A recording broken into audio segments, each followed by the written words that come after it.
बिलावल जरदारी साहब, या मैं दूसरी तरह से दूसरे लफ्ज़ों में सवाल करूं, भुट्टो के नवासा, जी जी ठीक है, भुट्टो के नवासे ने मुलाकात की जनरल ज़ियाउल हक साहब के रूहानी बेटे से। ये लैंग्वेज है जो आजकल इस्तेमाल की जा रही है। तो इस मुलाकात को, अयादत को आप शरई लिहाज से, सियासी लिहाज से, समाजी लिहाज से किस तरह देखते हैं?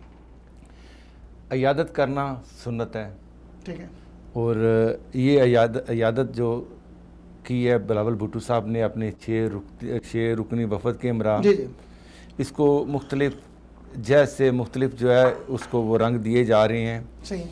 लेकिन एक मुसलमान होने की हैसियत से हमारा मजहबी फरीज़ा भी है कि अयादत करनी चाहिए, और इसके लिए उन्होंने एक दरख्वास्त पेश की थी उसके पंजाब गवर्नमेंट को। सही है। तो उनने वो अप्रूवल दी, 2 घंटे का इनको वक़्त मिला था। तो इस मौके पर उन्होंने जाके अपने मियाँ मोहम्मद नवाज शरीफ साहब से कोट लखपत जेल में मुलाकात की, और उसका दौरानिया तकरीबन 2 घंटे तक मुहित था। सही है।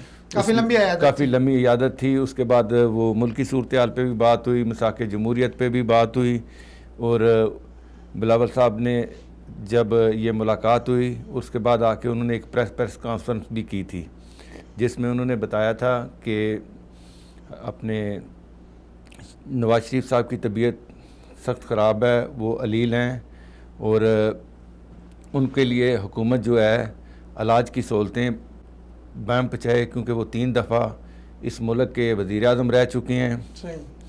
तो उन्होंने ये भी ऑफ़र की थी कि अगर हुकूमत के पास सहूलतें यहाँ पे नहीं हैं तो हम इनको सिंध कराची में भी लेके जा सकते हैं।